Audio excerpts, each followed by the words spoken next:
তাকবীর আল্লাহু আকবার বাংলাদেশ জামাত ইসলামী জিন্দাবাদ জিন্দাবাদ জিন্দাবাদ জিন্দাবাদ বাংলাদেশ জামাত ইসলামী রহমান ভাইয়ের আগমন শুভেচ্ছা স্বাগতম শুভেচ্ছা স্বাগতম রহমান ভাইয়ের আগমন জামাত ইসলামীর পক্ষ থেকে লাল গোলাপ শুভেচ্ছা লাল গোলাপ শুভেচ্ছা জামাত ইসলামীর পক্ষ থেকে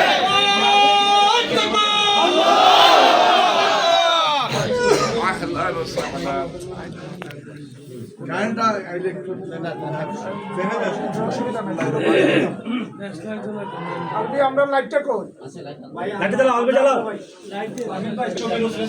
আমরা কথা না কই আমরা মোহাম্মদের কথা শুনে উনি অসুস্থ জুড়ে কথা বলতে পারবেন না আমার ধারণা। উপস্থিত হবিগঞ্জের জাতীয় সংসদ আসনের সম্মানিত প্রার্থী, উপস্থিত জামাত ইসলামী বাংলাদেশ জামাত ইসলামী বিভিন্ন পর্যায়ের নেতৃবৃন্দ, আমার সম্মানিত পেশাগত জীবনের শ্রদ্ধেয় বন্ধু ভাই বন্ধুগণ, আমার দীর্ঘদিনের পরীক্ষিত আমার ভাইয়েরা, যুবক ভাইয়েরা, ছাত্র ভাইয়েরা, আসসালামু আলাইকুম। আমি আসলে খুব বেশি কথা বলতে পারবো না, কারণ আমার যোগদানের কথা ছিল আরো 2 দিন আগেই। এর মধ্যে আমি ব্রঙ্কাইটিসে আক্রান্ত হয়ে আসলে খুব কষ্ট করছি, এখনো আমার সারে নেই। একটু পরে পরে আপনারা লক্ষ্য করছেন আমার কাশি, ঠান্ডা লাগছে এবার প্রচন্ড। যাই হোক, আজকে দেশ একটা যুগ সন্ধিক্ষণে দীর্ঘ 17 বছর এই দেশে কোনো নির্বাচন ছিল না। 17 বছর পর নির্বাচন আসছে, কিন্তু নির্বাচন আসার মধ্যবর্তী সময়ে স্বৈরাচার পতনের পর থেকে আজকে পর্যন্ত নূতন স্বৈরাচার সৃষ্টি হয়ে গেছে। চাঁদাবাজি, ধান্দাবাজি, মামলা বাণিজ্য, একটা শ্রেণীর লোক প্রকোপে পড়ে যাচ্ছে। আমি জানি না তাদের রাজনৈতিক পরিচয় কি, কারণ একজন রাজনীতিবিদ কোনোদিন চাঁদা দাবি করতে পারে না। একজন রাজনীতিবিদ যে মানুষের কল্যাণ চায়, সে কোনোদিন তার আরেক ভাইকে মামলার ভয় দেখিয়ে মামলায় জড়িত করে দিয়ে অর্থ উপার্জন করতে পারে না।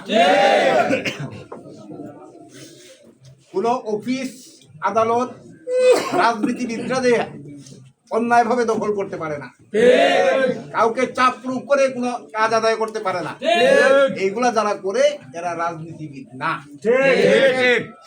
একটা শ্রেণী তৈরি হয়ে গেছে, আমি বিশ্বাস করি বাংলাদেশের মানুষ তাদেরকে প্রতিহত করবে।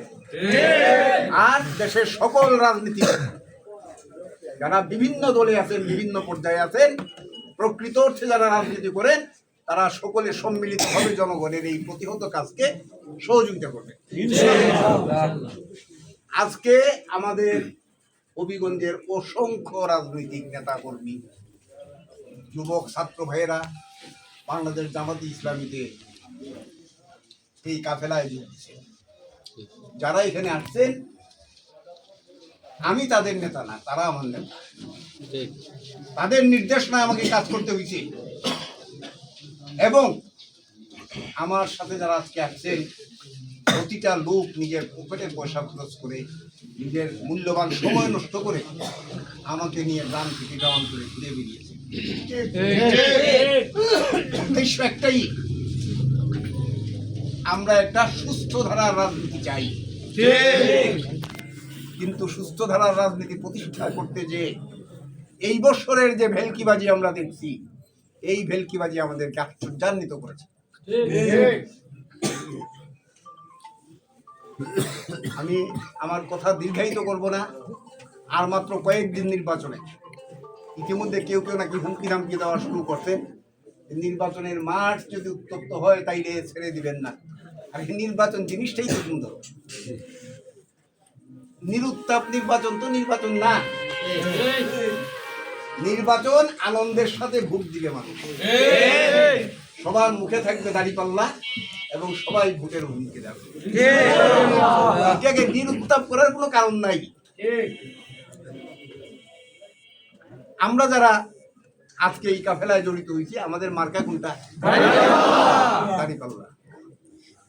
দাঁড়িপাল্লা সকলে ভোট দিব, সকলকে ভোট দিতে উদ্বুদ্ধ করব এবং আগামী নির্বাচন পর্যন্ত সুশৃঙ্খলভাবে দলের জন্য, আমাদের প্রার্থীর জন্য কাজ করে যেতে হবে। আমি ব্যক্তিগতভাবে,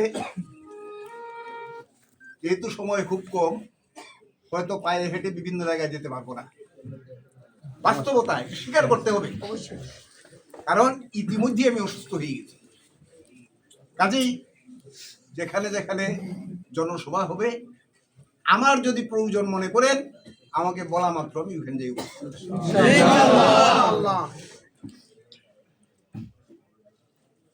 রাজনৈতিক বক্তব্য আজকে আর দিব না। আজকে যোগদান অনুষ্ঠান হয়েছে, আমরা আপনাদের কাফেলায় জড়িত। শুধু একটা কথাই বলতে চাই, যারা আমার সাথে আসছেন, বিভিন্ন পর্যায়ে নেতৃত্ব দিয়ে আসছেন, তাদের নেতৃত্বের গুণাবলী আমার কাছে পরীক্ষিত। তারা সঠিক এবং সৎভাবে যে যেখানে ছিলেন সুন্দর নেতৃত্ব দিয়ে আসছেন। আমি আশা করি এইটা আপনাদের কাছে মূল্যায়িত হবে। আমাদের দাবি শুধু একটাই, আমাদের নেতৃবৃন্দকে মূল্যায়ন করবেন, তাদের প্রতিভাকে কাজে লাগাবেন। ইনশাল্লাহ বিজয় আমাদের ইনশাল্লাহ। আমি আমার বক্তব্য আর দীর্ঘায়িত করবো না, এখানেই শেষ। আল্লাহ হাফেজ, আসসালামু আলাইকুম।